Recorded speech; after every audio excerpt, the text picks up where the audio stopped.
Stall में बच्चा चोरी के शक में ग्रामीणों ने गोरखपीठ से संचालित विभिन्न संस्थाओं में इस प्रकार का आयोजन श्रद्धांजलि समारोह के रूप में आयोजित हो रहे हैं। आज के इस गोरखपीठ में आयोजित आज के इस समारोह में उपस्थित पूज्य संतजन, अयोध्या धाम से पधारे जगतगुरु रामानुजाचार्य,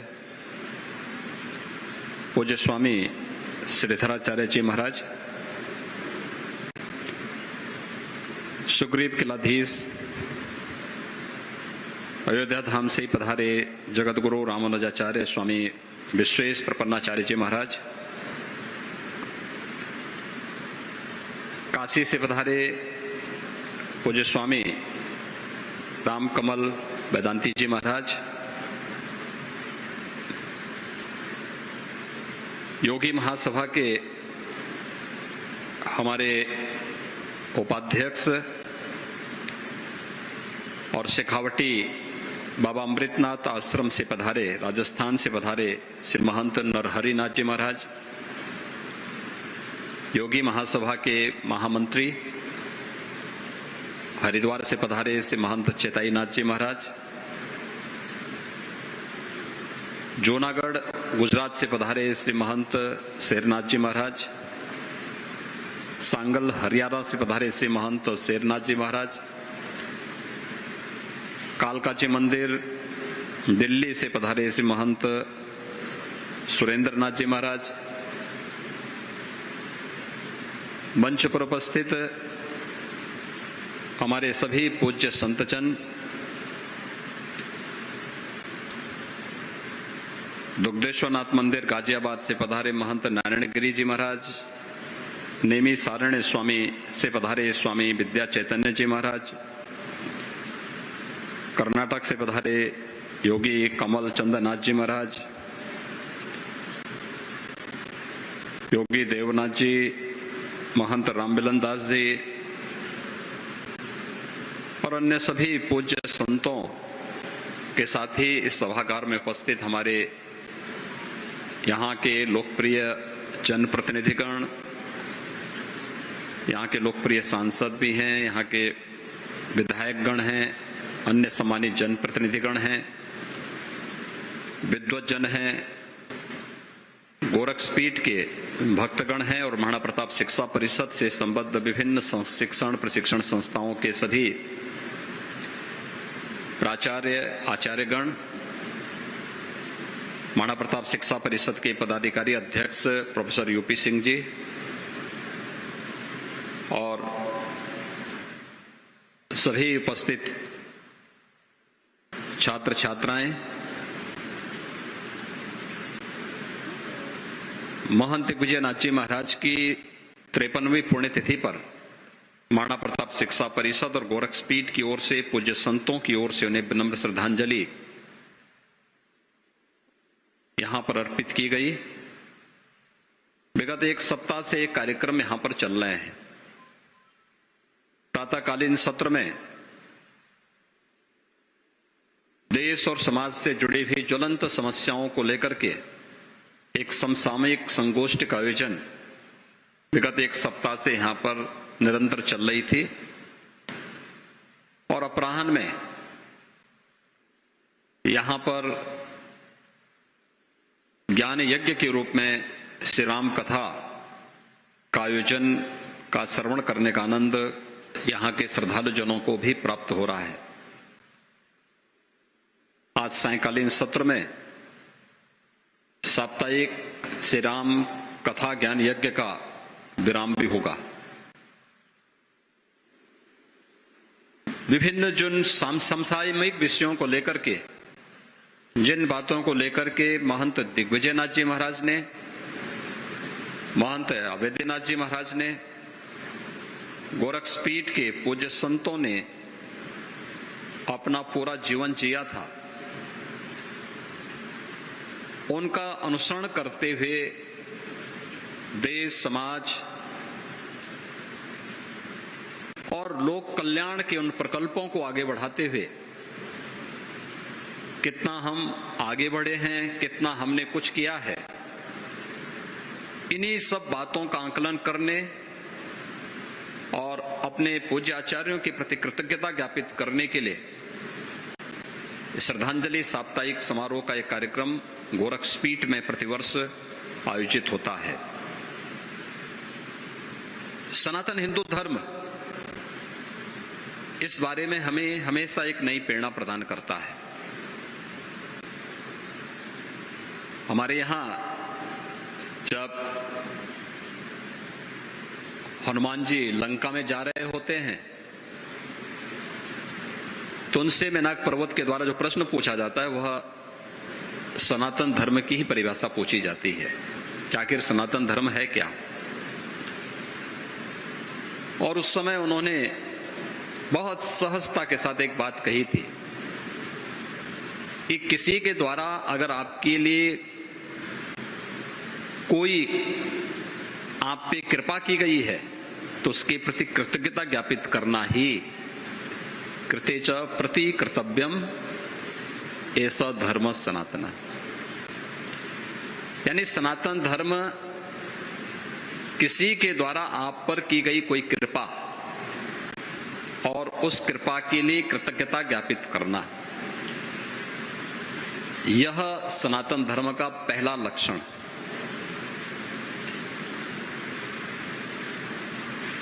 और मुझे लगता है इस बात को प्रत्येक सनातन धर्मावलंबी बहुत अच्छी तरीके से जानता है, समझता है। कोई जीव कोई जंतु इस सृष्टि चक्र का, क्योंकि जीवन चक्र केवल मनुष्य से नहीं चलता है, जड़ और चेतन दोनों का जब बेहतर समन्वय होता है जब जीवन चक्र चलता है।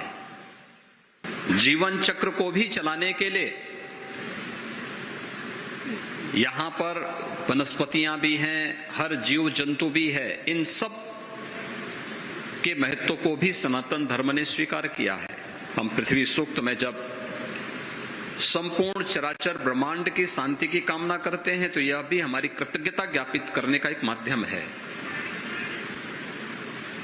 इस सृष्टि की आदि शक्ति के प्रति कृतज्ञता ज्ञापित करने के लिए वर्ष में 2 बार हम नवरात्रि के अवसर पर सृष्टि की आदि शक्ति के प्रति कृतज्ञता ज्ञापित करते हैं और अपने पूर्वजों के प्रति कृतज्ञता ज्ञापित करने के लिए प्रतिवर्ष एक पूरा पक्ष 15 दिन का एक पूरा पक्ष ही पितृतर्पण के लिए हर सनातन धर्मावलंबी इसी पक्ष में उसे आयोजित करता है। यही तो हमारी सबसे बड़ी विशेषता है। पर्व और त्योहारों के प्रति जो लगाव हमारा है, ये भी कृतज्ञता ज्ञापित करने का एक माध्यम है। पूर्वजों के प्रति कृतज्ञता ज्ञापित करने के लिए पितृपक्ष को हम लोगों ने माध्यम बनाया। एक साथ सभी जुड़े हुए हैं और ये गोरक्षपीठ की परंपरा तो बड़ी अद्भुत परंपरा है।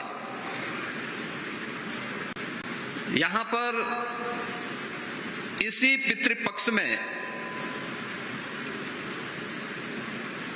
तृतीया तिथि में ब्रह्मलीन महंत दिग्विजयनाथ जी महाराज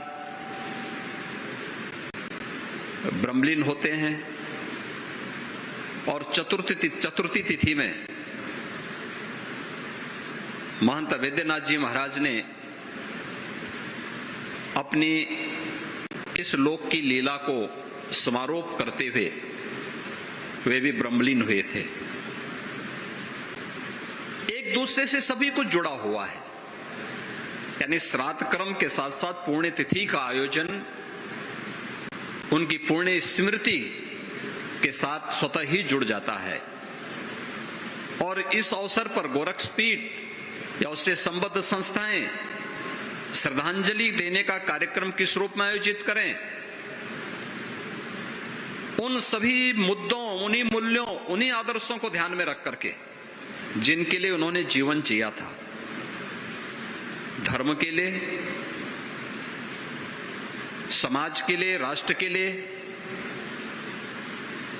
कोई भी समाज तब तक शक्तिशाली नहीं हो सकता, सामर्थ्यवान नहीं हो सकता, जब तक उनके लिए उत्तम शिक्षा न हो। कोई समाज तब तक स्वस्थ नहीं हो सकता जब तक आरोग्यता प्राप्त करने के लिए उस प्रकार के अवसर उनके सामने न हो। गोरक्षपीठ की परंपरा सनातन धर्म के मूल्यों और आदर्शों के प्रति तो सदैव समर्पित भाव के साथ कार्य करती रही है।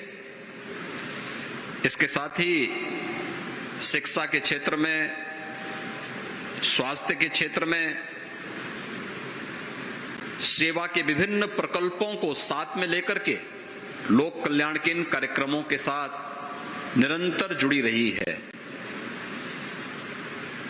महंत 1857 के प्रथम स्वातंत्र समर के समय गोरक्षपीठ में महंत गोपाल नाथ जी गोरक्षपीठाधीश्वर हुआ करते थे। ब्रिटिशर ने उन्हें इसलिए गिरफ्तार किया क्योंकि प्रथम स्वातंत्र समर में जो क्रांतिकारी यहां पर देश की आजादी के लिए उस समय नेतृत्व प्रदान कर रहे थे, महंत गोपाल नाथ जी पे आरोप लगा कि ये उन क्रांतिकारियों को प्रश्रय देते हैं। उससे भी पहले जब भी आवश्यकता पड़ी, हमारे पूज्य संतों की परंपरा ने, वे किसी भी मत पंथ संप्रदाय से जुड़े हुए हों, पूरे देश के अंदर सनातन धर्म की रक्षा करने के लिए हमेशा बढ़ चढ़ करके भाग लिया।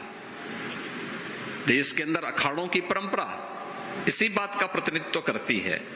अभी आपने देखा होगा जोना अखाड़ा के महंत जी आए थे नारायणगिरी जी।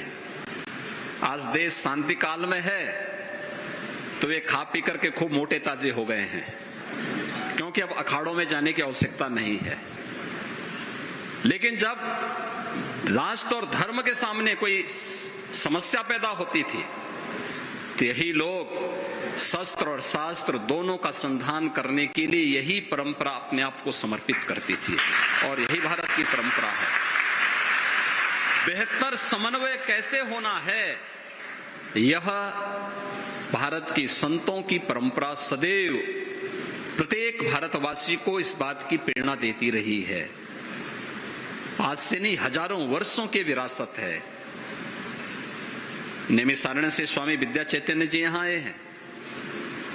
स्वामी विद्या चैतन्य जी, नैमिषारण्य भारत की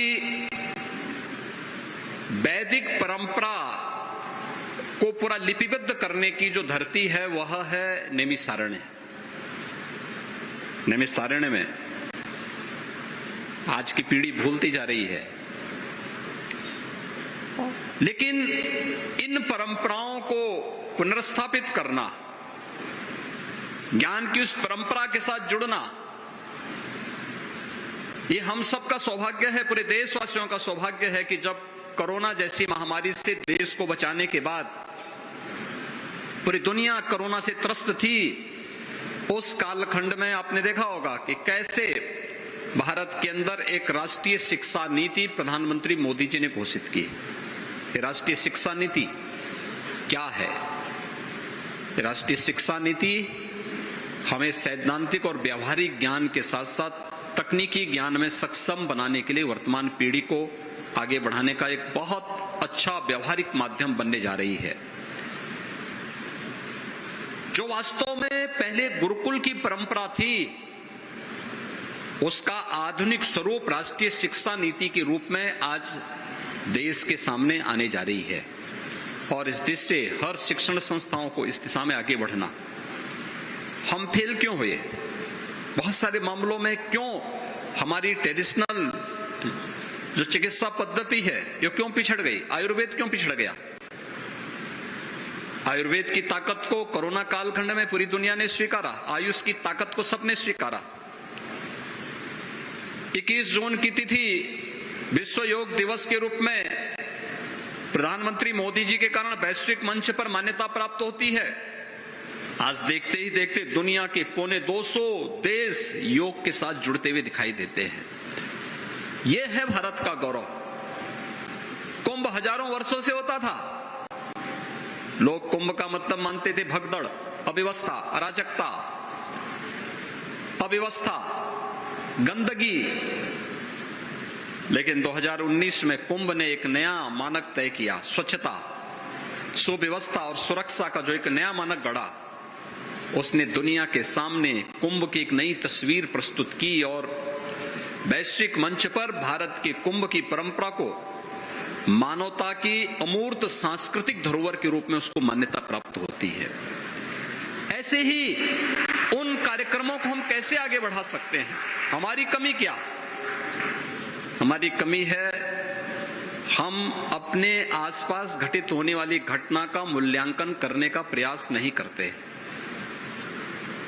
हर एक चीज को अपनी बुद्धि और सामर्थ्य से कमतर आंकने का जो हमारा प्रयास होता है, वही हमें फेल कर देता है। अपनी सफलता को हम स्वयं की सफलता मान लेते हैं, स्वयं का पुरुषार्थ मान लेते हैं। व्यक्ति की सफलता हो या संस्था की सफलता, वह किसी एक व्यक्ति की नहीं होती है, एक सामूहिकता का प्रयास होता है।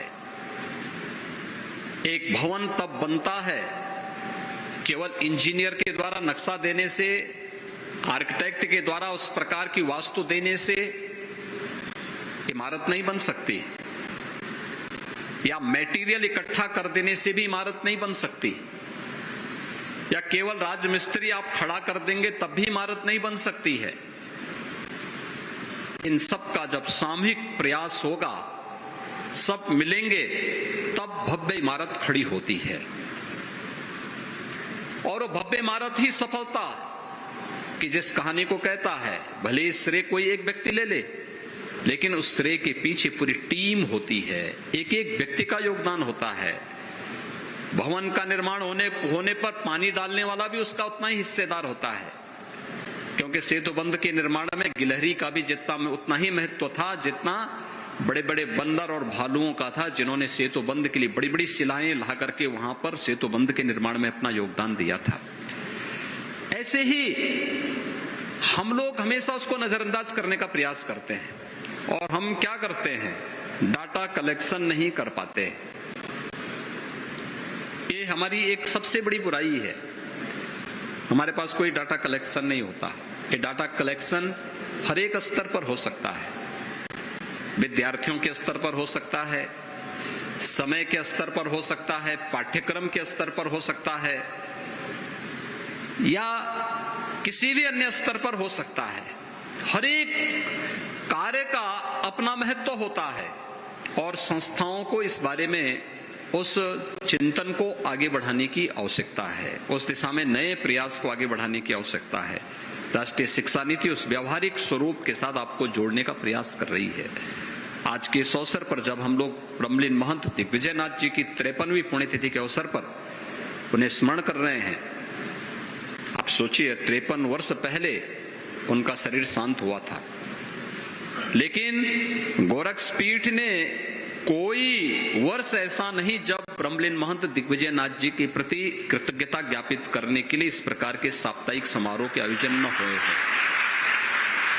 विगत 53 वर्षों से परंपराएं यहां चली आ रही है। योगीराज बाबा गंभीर नाथ जी की हम लोगों ने 2017 में पुण्यतिथि का साप्ताहिक पुण्यतिथि का शताब्दी महोत्सव का आयोजन यहां पर संपन्न किया था। महंत दिग्विजय नाथ जी महाराज के प्रति योगीराज बाबा गंभीर नाथ जी की पुण्यतिथि के कार्यक्रम यहां पर होते थे। एक क्रम बना है, ये निरंतरता चली, और उसी निरंतरता को आगे बढ़ाते हुए आज यहां पर हम हैं। और आपने देखा होगा एक सप्ताह यहां पर अलग अलग मुद्दों को लेकर के, आज की ज्वलंत समस्या को लेकर, धार्मिक संस्थाओं का, सामाजिक संस्थाओं का, शैक्षणिक संस्थाओं का, इन मुद्दों के साथ किस प्रकार से जुड़ाव हो सकता है, समाज और राष्ट्र के प्रवर्तमान अभियान में हमारी क्या भूमिका हो सकती है, इन पर विद्वानों के, पूज्य संतों के वचनों को आपको सुनने का अवसर प्राप्त हुआ होगा। और इसीलिए हर एक दिन महाराणा प्रताप शिक्षा परिषद की कोई अलग संस्था आकर के उन कार्यक्रमों के साथ जुड़ती है। ये संगोष्ठी उन संस्थाओं में भी होती है, उन संस्थाओं में भी अलग अलग कार्यक्रम के तहत ये सभी आयोजन होते हैं, और यही तो है कृतज्ञता ज्ञापित करने का एक माध्यम, जिसमें हम प्रत्यक्ष सहभागी बन रहे हैं कि अगर महंत दिग्विजयनाथ जी महाराज ने गोरक्षपीठ का ये स्वरूप दिया, उन्होंने महाराणा प्रताप शिक्षा परिषद की स्थापना करने में अपनी महती भूमिका का निर्वहन किया, तो आज उनकी प्रति कृतज्ञता ज्ञापित करते हुए गोरक्षपीठ और महाराणा प्रताप शिक्षा परिषद उनकी पुण्य स्मृति को प्रतिवर्ष इसी उत्साह और उमंग के साथ आयोजित करते हुए उनके प्रति कृतज्ञता ज्ञापित करती है। महाराणा प्रताप शिक्षा परिषद के उस अभियान को मेरे पूज्य गुरुदेव महंत अवेद्यनाथ जी महाराज ने आगे बढ़ाया। कल उनकी पुण्यतिथि कल पड़ेगी, और गोरक्षपीठ की अद्भुत परंपरा इसी रूप में आगे बढ़ती है। मैं आज के इस अवसर पर युग पुरुष ब्रह्मलीन महंत दिग्विजयनाथ जी महाराज की 53वीं पुण्यतिथि के अवसर पर साप्ताहिक कार्यक्रम के जो आयोजन यहाँ पर हुए हैं, इन आयोजनों के साथ जिन विद्वानों ने जुड़ करके यहाँ पर अपने महत्वपूर्ण सुझाव दे, पूज्य संतों के प्रवचन को सुनने का अवसर प्राप्त हुआ है, उन सब के प्रति मैं हृदय से धन्यवाद ज्ञापित करता हूँ। युग पुरुष ब्रह्मलीन महंत दिग्विजयनाथ जी महाराज को उनकी 53वीं पुण्यतिथि के अवसर पर विनम्र श्रद्धांजलि अर्पित करते हुए, उनको कोटि कोटि नमन करते हुए, आप सभी को कितनी तन्मयता के साथ अनुशासित तरीके से आप सबने यहाँ पर विभिन्न संस्थाओं का, हम चाहते थे सभी संस्थाएं अपनी बातों को कहें, यद्यपि ये कार्यक्रम उन संस्थाओं में भी आयोजित हो रहे हैं, लेकिन गोरक्षपीठ के इस प्रांगण में भी सभी संस्थाएं अपना करें। लेकिन बहुत लंबी सूची थी, लगभग इस समय 43-44 संस्थाएं हैं, और 43-44 संस्थाओं का मतलब अगर 3 मिनट भी एक संस्था लेती तो बहुत समय लग जाता है। पूज्य संतों का आशीर्वाद और उनके स्तर पर भी यहाँ पर कुछ वचनों को सुनने का आनंद प्राप्त होता, यह भी हम सब ने आज के इस अवसर पर यहाँ पर देखा है। मैं इस अवसर पर एक बार फिर से सभी संस्थाएं अपने संस्थापकों की भावनाओं के अनुरूप अपने आप को युगानुकूल और देशानुकूल बनाने का भरसक प्रयास कर रही हैं, और देश और समाज के प्रति अपनी उन जिम्मेदारियों का कुशलतापूर्वक निर्वहन करने में योगदान दे रही हैं। ये हमारे लिए आत्मिक संतुष्टि का विषय है। इसमें और भी कुछ जहां भी अच्छा हो उसे अंगीकार करने की दिशा में हमें आगे बढ़ने की आवश्यकता है। मैं एक बार फिर से पूज्य संतों के प्रति हृदय से कृतज्ञता ज्ञापित करता हूं, सभी विद्वानों के प्रति, उपस्थित जनप्रतिनिधियों के प्रति, महाराणा प्रताप शिक्षा परिषद और संबद्ध संस्थाओं से जुड़े हुए सभी पदाधिकारी, प्राचार्य, आचार्य और सभी उपस्थित छात्र छात्राओं के प्रति, विद्वज्जनों के प्रति हृदय से धन्यवाद ज्ञापित करते हुए पूज्य महंत दिग्विजयनाथ जी महाराज को कोटि कोटि नमन करते हुए अपनी विनम्र श्रद्धांजलि भी देता हूं। ओम शांति। बहुत बहुत धन्यवाद पूज्य महाराज श्री, आपका मार्गदर्शन। आदित्यनाथ को आप लाइव सुन रहे थे गोरखपुर से। ये सीधा गुरु साधना यहाँ पर सीएम योगी आदित्यनाथ ने की है और गुरुओं को नमन किया है। कृतज्ञ होना धर्म का लक्षण है, ये तमाम बातें यहाँ पर उन्होंने कही हैं।